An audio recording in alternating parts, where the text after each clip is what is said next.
Social media allows all types of content, including those that are detrimental to our youth. So, should social media's age limits increase? This is the question we'll reflect on at the end of this presentation. According to Maryville University, social media's evolution from decades ago to tech giants today is extensive. It started in 1997 with websites that barely allowed emailing, board posting, or online chatting. Each subsequent website used its predecessor's features and newly improvised ideas, separating them from their competition. Quickly, the popularization of social media would give rise to what we can easily hold in the palm of our hands.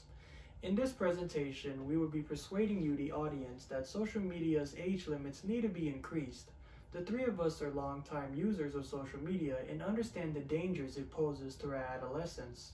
Firstly, we'll discuss risky content found on social media.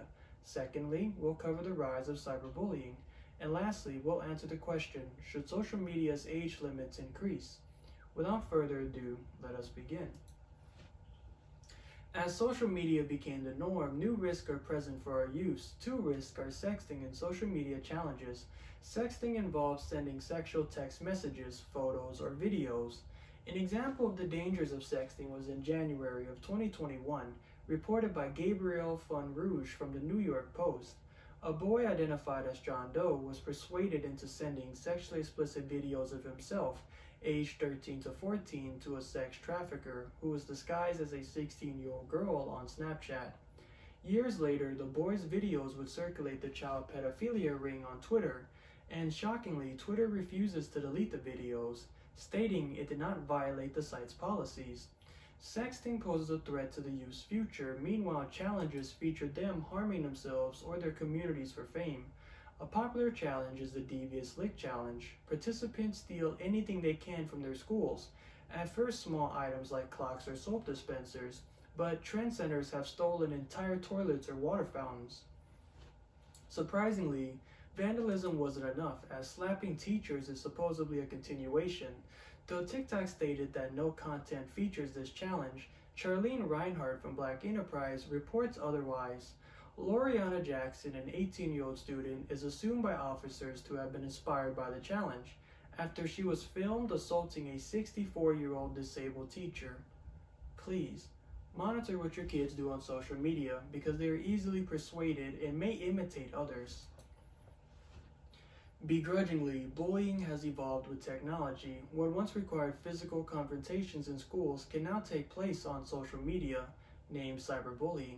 In addition, cyberbullying was relatively unknown because of how social media works. It is undisclosed unless you are included within these groups or discover board posts.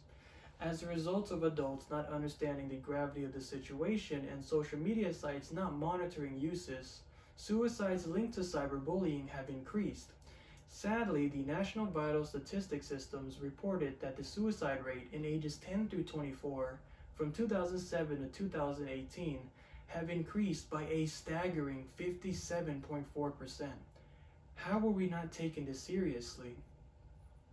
Kendra Kent from Fox 12 Oregon reported 16-year-old Carson Bride's suicide in June of 2020, and the most recent case reported by Rochester First, Giovanni Byrne, an 11-year-old sixth grader, would take his life in June of 2021. Do you know what both of these cases shared? The youth suffered silently, and their families knew nothing. Due to negligence, cyberbullying is an epidemic that is allowed to fester on social media, and other families pay the price. So, should social media's age limits increase? Yes, but this is a very complex question. Firstly, any site can increase to 16 or 18 plus, but this would only deter adolescents that value being rule-abiding netizens. Secondly, the current age limit of 13 plus isn't to protect our youth from outside influences, but from social media corporations themselves. The Children's Online Privacy Protection Act, or COPPA, protects children's ages 12 and under from social media websites collecting information about them. And lastly, how do we protect our kids if we can't monitor them 24/7? Thankfully, there are a few things we as adults can do. First, we can attempt to monitor our kids more. Second, age limits on social media can increase to reflect what content is allowed. deterring and warning adolescents, and alerting adults if their children are seen on these websites.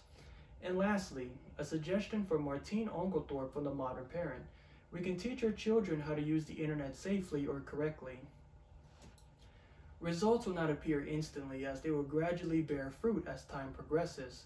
But with the help of others, we can prevent the spread of cyberbullying and stop our youth from harming themselves with social media content.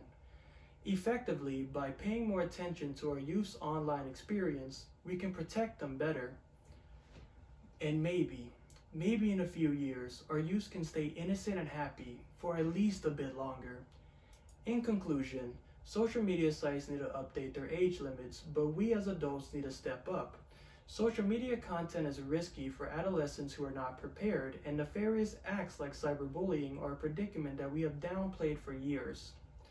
Changing the age limit on social media is the first step, but we want to encourage you to take action by becoming more active in our youth's digital experience. Thank you.